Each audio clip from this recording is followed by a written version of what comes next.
નમસ્કાર સરળ એફથી હું રામભાઈ તમારું સ્વાગત કરું છું કપાસ કોટન વાયદાના ભાગમાં જે પણ ખેડૂત મિત્રો નવા હોય ચેનલને સબસ્ક્રાઇબ કરે બીજા ખેડૂતોના ભાગ તમે શેર કરી શકો છો વોટ્સએપ ગ્રુપ અને ફેસબુક પેજ ઉપર અને ભાગ તમને સારો લાગે તો ભાગને લાઈક કરી શકો છો।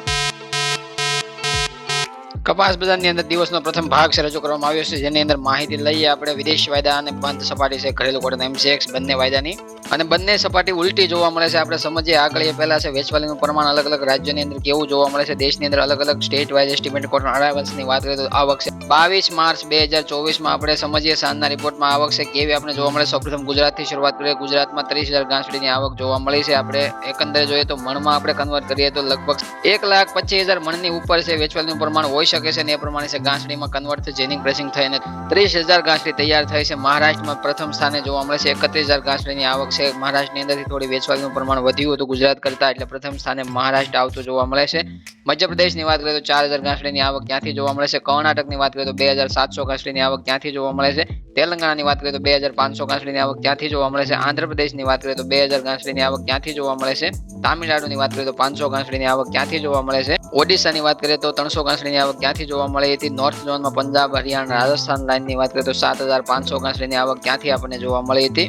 ઓલ ઓવર દેશની અંદર કુલ ટોટલ જોઈએ તો 22 માર્ચના રોજ સાંજે 80,500 ગાંસડીની આવક જોવા મળી। એ પ્રમાણે આપણે સમજીએ તો પર ડે 80,000 આજુબાજુ આપણે ગાંસડીની આવક થતી હોય અને લગભગ માર્ચ મહિનાની આજુબાજુમાં શરૂઆતથી આપણે સમજીએ તો 80,000 આજુબાજુ આપણને આવકમાં 82,000 85,000 84,000 પર ડે આવકનું પ્રમાણ એવું જ જોવા મળે છે। અને અત્યાર સુધીમાં દેશની અંદર 2,43,74,100 ગાંસડી છે બંધાઈ ચૂકી છે। ગુજરાતથી ચર્ચા કરીએ તો 65,65,000 ગાંસડી છે અત્યાર સુધીમાં બાંધવામાં આવી છે। તો એક સરસ કોમેન્ટ હતી આંકડાની અંદર ભૂલ ભરેલી છે 2,43,00,000 ગાંસડી છે એમાં ભૂલ છે।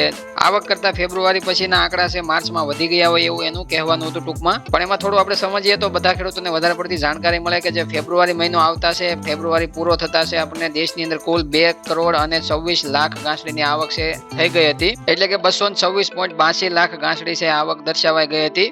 તો એમાં અત્યાર સુધીના માર્ચના 20 દિવસની આપણે ચર્ચા કરીએ તો 80,000 ની સમથિંગ છે આપણે સરેરાશ એક દિવસ પર ડે ની આવક જે 80,000 ગાંસડીની આપણે લઈએ અને 80,000 ગુણ્યા તમે 20 દિવસ કરો એટલે તમને 16 લાખ ગાંસડીની આવક દર્શાવવામાં આવશે। એટલે કે ફેબ્રુઆરી મહિના સુધીનો કુલ ટોટલ 226 લાખ ગાંસડીનો થયો તો એમાં તમે 16 લાખ ગાંસડી છે આ માર્ચની એડ કરો એટલે તમને જવાબ છે મળશે 243 લાખ ગાંસડી આજુબાજુનો સરવાળો તમારી સામે આવશે। એટલે મિત્રની કોમેન્ટમાં એવું હતું કે સીધો વધારો છે ફેબ્રુઆરી બાદ માર્ચ મહિનામાં વધારે પડતી ગાંસડી બતાવવામાં આંકડા બતાવવામાં આવ્યા છે એવું નથી પણ છે ગોટાળો એવો નથી જે તમે સરવાળો અને સરેરાશ આવક પ્લસ કરો એટલે તમને એનો જવાબ મળી જશે।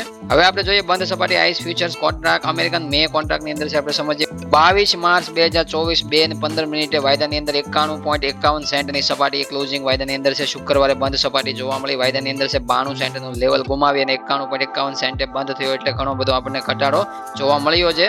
92 સેન્ટ ઉપર વાયદાની ટકાવારી વારંવાર જોવા મળતી હતી પણ એ ટકાવ જોવા નથી મળ્યો અને વાયદો છે આપણે 92 સેન્ટ નીચે બંધ થતા જોવા મળ્યો છે। અને આગળ 2 દિવસ પહેલા કારણો આપણે સમજાવ્યા ગોલ્ડ અને બિટકોઇનની જે ચર્ચા કરેલી છે એના લીધે મોટા ફંડોનું ધ્યાન ત્યાં ખેંચાણેલું છે કારણ કે વધારે વેરી બુલિશ ટ્રેન્ડની અંદર છે વધારે રોકાણ કરતા હોય છે મોટા ફંડો।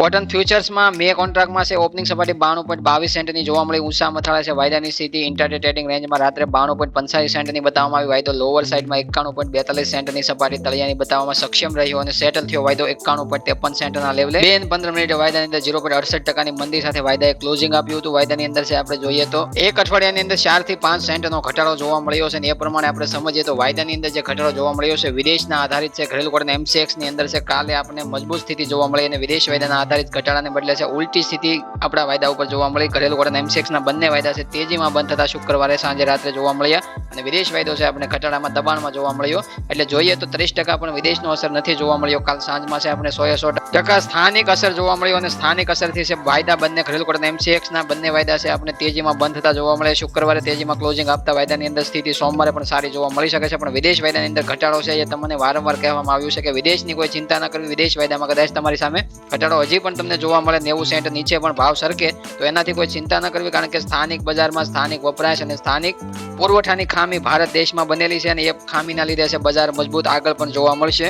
એટલા માટે વારંવાર અહીંયાથી કહેવામાં આવે છે કે 30% વૈશ્વિક બજાર અને વૈશ્વિક પરિસ્થિતિની અસર આપણી ભારતીય બજારોમાં આ સિઝનમાં જોવા મળશે 70% સ્થાનિક અસરથી બજાર છે મજબૂત જોવા મળશે। ઘણા બધા વિદેશ વાયદાના લીધે છે ડરાવતા હોય અથવા તો ઘણા બધા તમને વિદેશ વાયદાની અંદર ઘટાડો જોવા મળે એટલે મંદીની ચર્ચાઓ મૂકતા હોય છે પણ એક ખાસ યાદ રાખો કે તમારા દેશમાંથી 15 થી 17 લાખ ગાંસડી એક્સપોર્ટ નિકાસ થઈ ચૂકી છે, નીકળી ચૂકી છે, શિપમેન્ટ થઈ ચૂક્યા છે, એટલે માટે છે એ ગાંસડી પાછી આવવાની નથી. અને સામે છે માત્ર સામે 4 લાખ ગાંસડીની આયાત છે અલગ અલગ દેશોમાંથી કરવામાં આવી છે. બીજી વધારે આયાતમાં કોઈ મોટો વધારો નહીં થાય, માત્ર છે જરૂરિયાત પ્રમાણે આયાત થશે અને પ્રીમિયમ ક્વોલિટીની વધારે પડતી આયાત થશે. જે એક્સ્ટ્રા લોંગ સ્ટેપલ કપાસની અંદર છે વધારે પડતી કોટનની આયાત થતી હોય છે અને વારંવાર છે વધારે પડતી પરિસ્થિતિની અસર છે વિદેશ વાયદા ઉપર આપણે નથી રાખતા. એનું કારણ શું છે?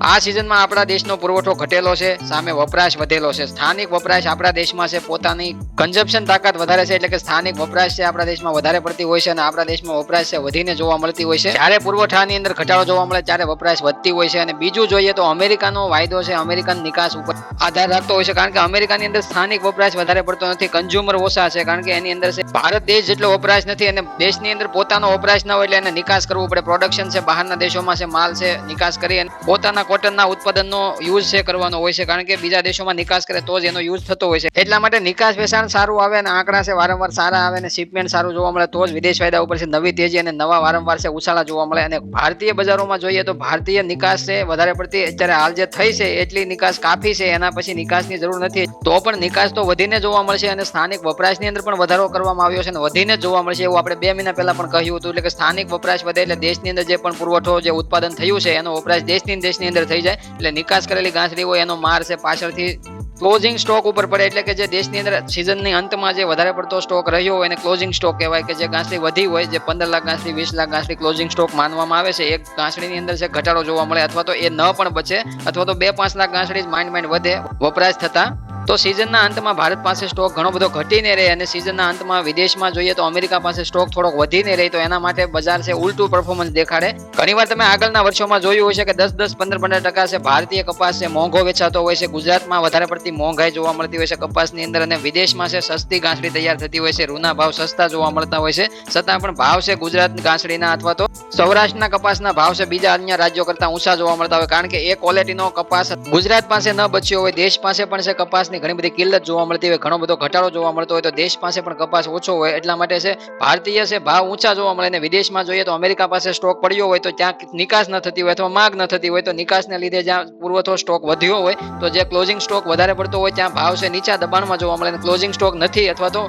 જે ના કે બરાબર હોય તો ત્યાં ભાવ છે ઊંચા જોવા મળે. એટલે એવા વર્ષની પરિસ્થિતિ આ સિઝનમાં જોવા મળે છે. એટલા માટે વારંવાર આપણે ચિંતા નથી કરવાની એવું કહીએ છીએ કે વિદેશ વાયદામાં છે ઘટાડો આવી જાય તો પણ છે 90 સેન્ટ ઉપર તો વાયદો છે ગમે ત્યારે આવીને ટકાવ દેશે.